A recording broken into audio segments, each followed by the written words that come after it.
What is going on today, guys? Tomcat here, and today we're going to be talking about Forza Motorsport 7's achievements. Now, I'm going to be linking in the description below to the actual full list on true achievements if you guys wanted to actually go and check it out.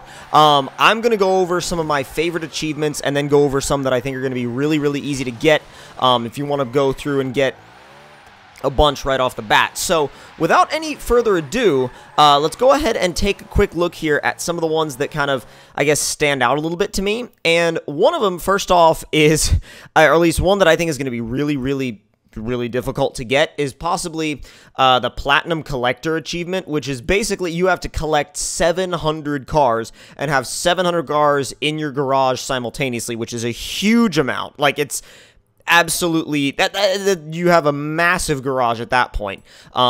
Sport driver is going to be super easy. All you have to do is own a 2018 911 GT2 RS for that. You also have the car collector tier achievements. There's tier 2, 3, 4, 5, 6, 7, and 8. Of course, there's 1, which you start out at. But the cool ones to me are the collecting driver suits. So you have suit up, which is 10. You have if the shoe fits, which is 25. You have decked out, which is 50, and then you have fashion statement, which is 100, which is unlocking all of those different driver suits. Then you also have, you have a couple of different ones that are literally just for doing specific tasks, like buying a car in the auction house and selling a car in the auction house. And then and then you have one that's like, I mean, it's kind of just the achievement that you're going to get just from playing the game, which is to complete your first race, which is the Welcome to Forza achievement, that a lot of Forza games pretty much all have that. There are a couple different ones that are a little odd. There's, for example, there is the, if I can find it here, there are a couple of weird ones, like complete 50 laps at night. It's called moonlighting. There's one where you have to do, one that's actually quite easy, is drive 250 miles an hour in any car, and the achievement is 250, and literally all you have to do that is just go and take any sort of hypercar and run it down the longest straight you can find, and you're good to go. You'll pass 250 miles an hour, and you're done. There's also, as far as easy achievements go, there's Joyride, which is enter test drive in any car. One that I think is going to be a little bit tricky for some people is the Superhuman Achievement, which is win a race on unbeatable drivatar difficulty. That is actually kind of tricky, and you do have to practice for it, especially if you're a new player. That's going to be something that getting into the game is going to be a little, like, that might be a little bit intimidating to do, but nonetheless, that one is something that's just achievable with practice. A lot of the achievements here are really focused on progress. There's complete 50 laps at night in multiplayer, complete 50 laps in the rain in multiplayer, complete 100 laps altogether in multiplayer, and then complete 300 laps altogether in multiplayer. There's also win a race with no assists on in a multiplayer race. I'm curious if they're going to count ABS as a technical assist, because a lot of modern race cars use ABS and have been using ABS for years to an advantage on the track. So I'm not sure if they're going to count that as a actual like assist in terms of the achievement or not, but we'll see. We'll see when the time comes. We'll see how that actually affects getting the achievement. There's also Underdog, which is start in last place and finish first in a multiplayer race with 24 cars. So that one might actually be a little tricky. That one you really have to either get a really good race, or you have to push really hard and practice hard and really get your technique dialed in. There is also No Substitute, which is complete a race with every car from Porsche. And keep in mind, I'm skipping a lot of the ones that are generic. So, I mean, a lot of the ones that are like generic progress achievements, I'm skipping those. So again, if you want to see those, the link is in the description below.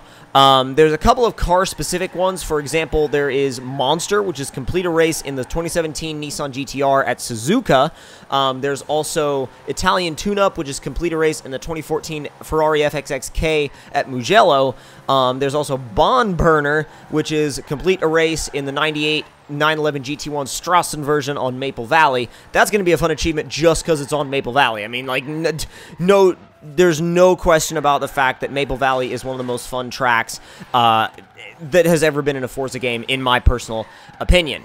There's also a couple of different ones that are related to certain championships, like, for example, complete the Forza Drivers' Cup on Elite, complete the Masters Championship on Elite. Like, these are big these are worth a lot of gamer score as well. To complete the Forza Drivers Cup on Elite is 50. Complete the Masters Championship on Elite, like both of those on Elite, is 30. So, and then the rest of them are 25, 25, 25, 25. So they're larger gamer score achievements, and a lot of the achievements are progress related here. Of course, you've got Paparazzi, which is share a photo, Show Off, which is share a replay. And then all of your progress tiers that you have to advance through. Now, before, instead of getting into a lot of the other achievements, which are, like I said, just performance related, let me talk about I'm going to talk about the game for just a second before I close this out, in saying that I don't think achievements are quite as much of a focus anymore for people as they used to be, like in the days of the 360, because achievements and gamer score were on the forefront more than they are now. However, that doesn't mean that there's anything wrong with still going for achievements, but I do think that there are less people now that play a game for the achievements rather than playing the game just to play the game. I think most people now have really reached the point where they're like, I just want to play the game, I don't care about achievements, I just want to do my thing, play the game, have fun with my friends. That seems to be the main motivator now, and I think it's probably, it's good either way. I remember back in the days of the 360, everybody was always achievement hunting, always achievement hunting, always achievement hunting.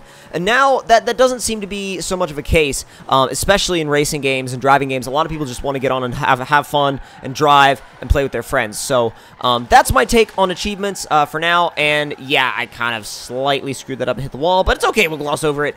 And if you guys enjoyed this little talk about achievements in Forza Motorsport 7, don't forget to leave me a like. Tell me in the comments down below what you guys thought of it. And if you're new to the channel, don't forget to subscribe for more. And I'll see you guys next time. Talk to y'all later.